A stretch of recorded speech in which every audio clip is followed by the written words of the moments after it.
There are many things in this world or just in life that bring instant hope and inspiration, right? Whenever there's a new year, there's our New Year's resolutions. When there's a new ministry or even getting a new leader, sometimes we have different ideas or inspirations. Getting a new job or a new relationship, these sometimes bring hope. But when it comes to New Year, we all get our New Year's resolution, but there is something that's to be said. There's always a quote. It says, "May your troubles last as long as your New Year's resolutions." Meaning to say, at times they don't last very long, right? The inspiration or the hope that we may gather from these certain new things don't last that long. Our dreams can be appetizing to our hearts, but we can easily quickly move on. We get that gym membership, that was fun, that was exciting, and then we don't try going as so often. We love our new degree in university, but now it just becomes a bus trip and something that we're struggling through in exams.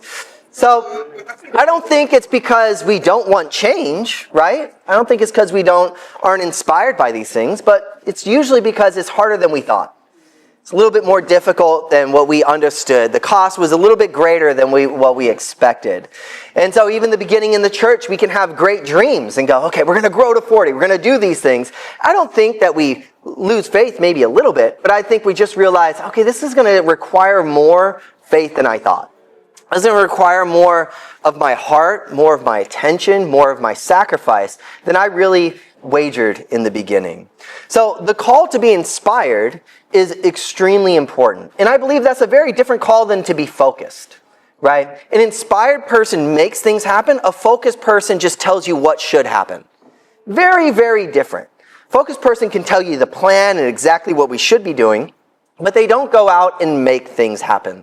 So I'm just going to be doing a lesson, and you'll usually find this throughout ministries around the world. Right when it hits the middle of the year, they go, "What have you done so much?" And we're kind of be going on that same trend and reflect on how are we going to stay inspired. So my title of my lesson this morning is Staying Inspired. Point number 1, the God I know. So we're going to be looking at this Psalms, particularly Psalm 77, and looking at how this man really changes his heart when it comes to staying inspired. We're going to read Psalm 77, 1 through 3. It says, "I cried out to God for help. I cried out to God to hear me. When I was in distress, I sought the Lord. At night I stretched my untiring hands, and I would not be comforted. I remembered you, God, and I groaned. I meditated, and my spirit grew faint." Just a little bit of background context here. This Psalms was written by a man named Asaph. And he's identified as a writer for about 12 Psalms, and he was a Levite. And he was commissioned by King David to be in charge of all the singing in the first temple of God here. And that's 1 Chronicles 6. So Asaph would have been both close to God as a Levite, one of the chosen tribes of Israel, recognized by Israel as being appointed a minister to worship God, and he was also there to inspire others. Or at least that's what he was hired to do. Could you imagine if we came up here and Juju was like, "Hey, I wrote a new song for you guys to inspire you, to make sure we're all just close to God." And he starts off and just goes, "I won't be comforted. I sought you, God. I grew faint." She'd be like, "Juju, are you okay, man?" He must have had a difficult week. This is Asaph. He was supposed to be encouraging everybody. But this is the first lyrics of his songs. "I'm in distress. This is hard. Even when I sought God, it didn't work out." Here he is in Psalm 77, telling us the time that he felt exhausted, discouraged, and like God was a million miles away. Asaph may have all the normal troubled times that we have in our life, but he's also beset by discouragement and fears. And it says that in one sense or another in this song that he went to God diligently in prayer, praying to God with all of his heart, but he seemed to not get any relief in seeking God. Then he tried to muster up his faith by arguing with himself with the words of God, right? But again, we find that he finds no relief. And at times our prayers don't change our hearts. And I think that's not because prayer doesn't work, it's because we're praying wrongly, right? We're not doing it the way that we're supposed to. That's how he been starting this, just all looking at himself. Yesterday, a few of us, we have like this event called a Young Christians Party or New Christians Party, which is essentially anybody who's joined the church. We have like a little orientation and help them out. But we went out and did an escape room. For those who don't know what an escape room is, you kind of get locked in a room and you have to do like these puzzles and riddles to be able to get out. But a lot of the times we're picking up a clue and we're using it not as it's intended. And so we have like these little pegs and we're trying to like get the bar stools up and trying to like slout them in, and there's no way it's working. We're counting cards and all these things happen. But we can do that commonly in life. Like there's something that we have prayer, but we're just using it wrongly. You know, most people don't know how to pray. Their prayers don't change them. They don't walk away different. They pray, they say things, but it's not really changing their heart and molding it to God. You know, there's a saying, it says, you can't control how fast you fall, but you can control how long it takes you to get up. And there are times that life is going to get discouraging. There are times faith is going to be hard to control and take hold of. But if we learn how to get up quickly and pray quickly, or pray in the right way, we'll start to see us jump back up to faith. And so that's exactly how Asaph did. He started off a bit difficult, but we're going to continue to see how his song does end up encouraging. Verse 5 through 12 says, "Then I thought about the former days, the days of long ago. I remembered my songs in the night. My heart meditated and my spirit asked, will the Lord reject forever? Will he never show his favor again? Has his unfailing love vanished forever? Has his promise failed for all time? Has he forgotten to be merciful? Has in his anger withheld his compassion? Then I thought, to this I will appeal, the years when the Most High stretched out his right hand. I will remember the deeds of my Lord. Yes, I will remember your miracles of long ago. I will consider all your works and meditate on all your mighty deeds." The way that Asaph defeated discouragement was by asking himself simply 6 questions. He says, will the Lord reject forever? Will his favor fail? Has his love vanished? Has his promise failed? Has he forgotten mercy? Will he withhold compassion? And what's awesome is in these questions, what he was getting himself to do was remembering who his God was. And he was going, that's just not my God. My current circumstance, I think that these things aren't going to happen and the promises aren't going to be fulfilled, but that's just not what lines up to who my God is. He was remembering his character and his loving spirit. He was remembering who God was by remembering what he did. And he started to list off this, when we list off what love was, God saw it fit to mention what it was not, right? So if we look at 1 Corinthians 13, 4 through 6, it says, love is patient, love is kind, it does not envy, it does not boast, it is not proud, it does not dishonor others, it is not self-seeking, it is not easily angered, it keeps no records of wrong. Love does not delight in evil, but rejoices with the truth. So at times we have to remember what something is by remembering what it is not, right? We go throughout the Bible and go, love is not self-centered. Faith is not belief without action. Salvation is not just a prayer. Passion is not without a plan of action, right? There is no such thing as casual relationships. Value is not based off accomplishments. Science is not the answer. God is not far. So sometimes we have to redirect ourselves by going, this is not what's right.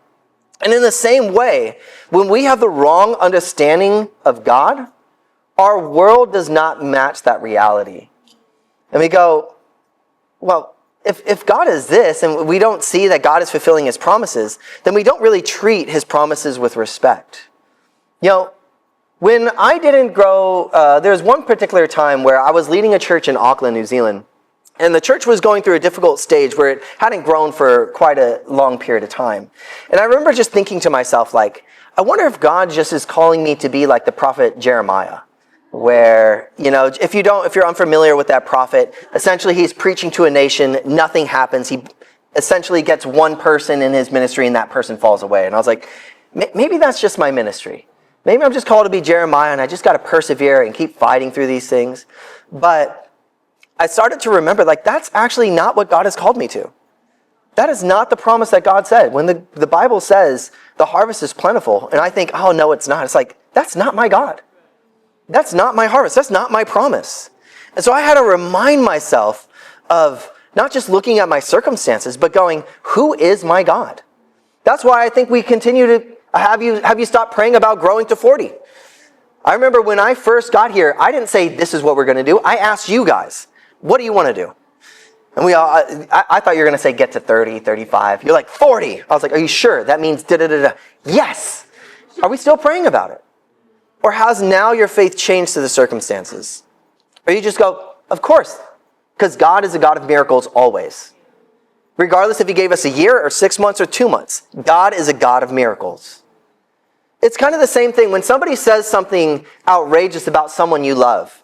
You don't think if it's possible if they can do it or not, right? If somebody came up to us and says, I saw Betta, she was choking out a stranger on the street. We don't go, is it possible for Betta to choke? She has small hands, I don't know.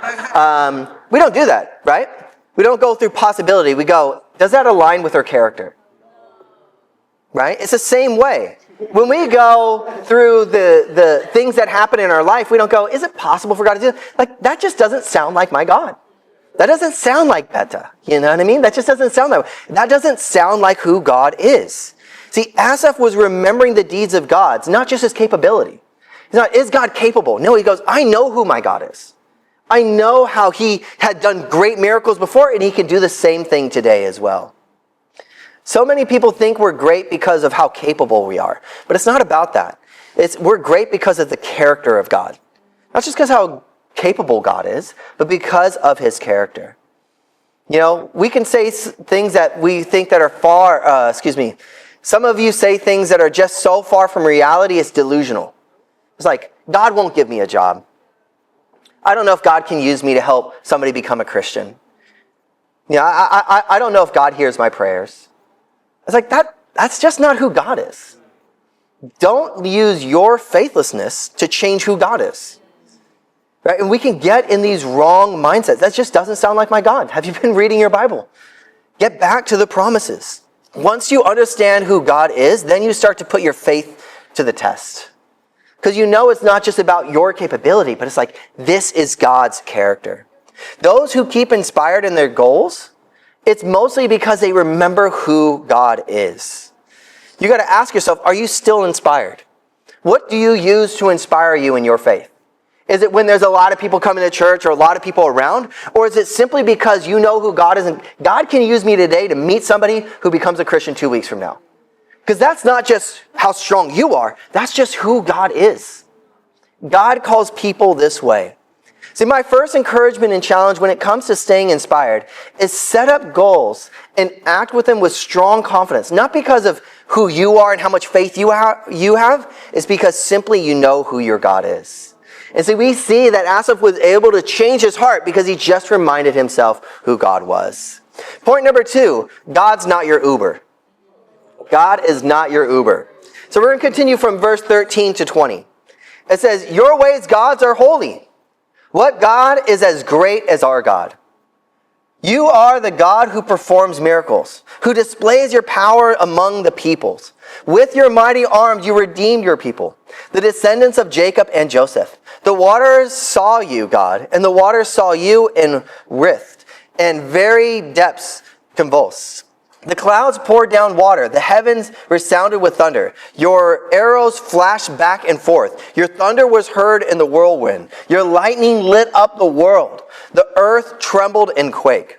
Your path led through the sea. Your way through the mighty waters. Though your footprints were not seen. You led your people like a flock by the hand of Moses and Aaron. So there's a lot going on here, but essentially it was talking about God is great, but great things God is great, and he was talking about when they kind of splitted the Red Seas and God was going through with them with Moses and Aaron and all those things were happening. But something that sometimes can happen is God is great, but like great things, once common, they become all right. Right? If you see one too many miracles, it's like, oh, okay, that's enough for me. And great things that we see even in the kingdom, we can kind of get used to, right? We live in one of the most beautiful places in the world. Yet, we can kind of lose our amazement, right? Even here in in Australia, Melbourne, it's beautiful. It's awesome. But Every now and then we can kind of like, we see one too many blue skies and we think, okay, sunblock. We see the hills one too many times and now it just becomes something to walk around. We see the sunset one too many times and now it just becomes bedtime. It doesn't now become something that's still beautiful. See, God cannot just be something beautiful in your life. He must remain powerful. The sunset, we can get used to seeing. It's beautiful, it's awesome, but you'll never get used to staring directly into the sun. If you do, that's not a good thing, right? You're blind. It's the same way, like if we just think of God as just like this beautiful thing, we're not going to be able to treat him like the power that he has. Understanding God should not just conjure up some feelings of appreciation that a good painting should. It should be understanding like when you see like a tornado. It's beautiful, it's amazement, but at the same time you go, I don't want to stand close to that. Right? It should be something still powerful in your heart. We have to grasp how powerful God truly is. Altogether, God is more than we can ever imagine. God is not just a weak man's attempt at hope in living his life. God is not another way to explain things that we cannot, a God of the gaps. God is real and is displaying his power currently in our lives. He's not just a story of old. What is the difference? Well, a sunset, that's far, right? That's far off. It feels good, it looks good. It's kind of like keeping your God at a distance, right? You get to know God from afar, but you don't really have to follow his commands. You don't really have to get open in your life what God is challenging you. It makes you feel good coming to church. That's like keeping God at a sunset. And instead, though, God needs to be brought in like the sun. If you want to get close to the sun, you're dead, right? And we got to understand how powerful God is. And so Asaph, he starts going on this roll right here of how awesome God truly is. He began this Psalms quite depressing, but once he remembered who his God was, he remembers all the miracles. He remembers all the powers. He knew something to be true, that God wasn't just going to perform his wonders, but he was going to guide him as well. He's like, God, you're not just going to do that. You're going to help me perform a miracle as well. See, God was there not to just perform and display and redeem, but it says here God was going to lead. In verse 13 it says, your ways, God, are holy. Meaning the way that God was going to lead you at times was going to be set apart. It's going to look something different, right? The ways that God was going to lead you, it's going to be quite difficult at times. So many people, though, make that excuse and say, well, I just can't see God's path for my life. Yes, I am asking God to lead me, but I don't know where he's leading me. Well, understand it's holy. It's set apart. You're not going to be able to see it at times. You will not be able to see the footsteps of God, but we do hear the direction he's giving us. Some people are waiting and saying, God, I'm waiting for you to lead me. But you're not doing anything. That's like people saying, Jesus, take the wheel while they're in park. Doesn't make any sense. Sometimes people are living like their lives, their faith lives, like the kids that get on the fake cars and you put in like the 2 quarters and they're going up and down and like, oh wow, look at all the adventures I'm going on. It's like, you're not even doing anything. For Jesus to be able to take the wheel, you have to be in drive. It talks about here that God, he was like, God, you're going to lead me. But you can't lead a car in park. But you actually have to be moving. You have settled and asked God to guide you. People will say, God, guide me and do what's right. But he can't do anything if you're not moving. It's kind of like if I give somebody directions to my house. And I say, okay, it's been like 20 minutes. And I give them a call. And they go, oh, I'm still trying to find it. I'm like, okay, where are you? Oh, I'm still at home. Like, wait, what? You actually have to get on the road and come to my house to be able to find it. Right? In the same way, when God's giving you directions, sometimes people want to figure it all out. Well, where does the destination go? Where does it go? How does it go this way? It's like, no, you'll figure it out as long as you start moving in your faith. People are going around like, are you really sharing your faith? Are you really going out there to meet somebody and help them become a Christian? If not, and you're just sitting there, well, who can God guide me to? Well, do something. And you'll find who God's guiding you to. God cannot steer a parked car. God is not your Uber. He's not going to pick you up and get you to your random destination. He's going to guide you. In the same way that Moses and Aaron was all the way up to the sea, They had to walk all the way there before God split the sea. Right? It wasn't like they saw it like miles off or kilometers off, and they're like, oh, I understand where God's taking us. They would have got right to the beach and gone, there's no boats, God. Like, what are we doing here? You know what I mean? Like, okay, I guess we're going to be like Jesus, walk on the water. They had no idea what God was going to do. But it wasn't until they reached the sand that they started to see the plans of God. You'll follow the path that God has paved for you. You'll ask, okay, where am I to go? Well, the Bible has given you directions. It may not be as easy as GPS, and there's no Uber to get you to your destination. You need to be the one who starts to move your faith. And once you start to drive, and you start to actually pick yourself up, you'll find out that Jesus sometimes takes the wrong wheel. The wheel pops off. And you'll go, Jesus, you're supposed to take the handle wheel. What happened to my tire? You know, and you'll find out that it's more difficult. But God is there to still help you and help you get past those difficult times. But you start to see where God's really, truly taking you. Following God is not just going to be hard. Jesus talks about that he upset the whole world, right? Most people find that finding God, they find it difficult to find God because God is living outside their comfort zone. The goals that God wants for you are just not in what you prepared for yourself. You know, they get to a point where they see enough of God and they go, okay, I like that version of God. Keep the sunset God. And they encourages them, makes them feel good, but God can't be found in your comfort zone.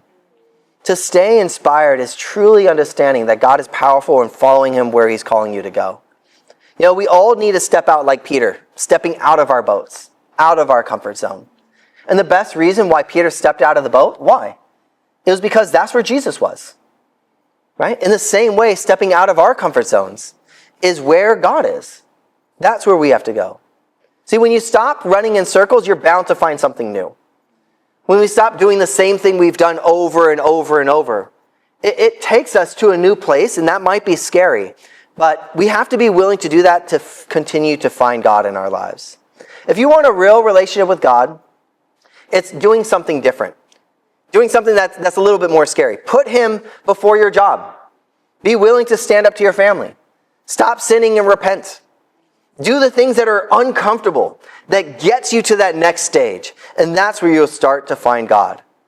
In conclusion, we find out like maybe you came today with a little bit of faith like Asaph in the beginning. Psalms, 77 verse 1 through 3. Of just like, oh, this is difficult. This is challenging. I don't see many things moving in my life. But the thing you have to do is the same thing that Asaph did. First of all, you have to find out who is God to you. You have to remember who God is and who he is not. If you started to doubt that the harvest is plentiful, that's not my God. If you start to doubt that you can change something in your life, that's not the inspiration that God called you to. You got to remember who your God is. And secondly, once you start to remember God, you remember his power. And you start to have to live a life that his power is leading you rather than just your comfort. And with that, I believe we can all stay inspired and see many more things happen this year. Thank you guys very much.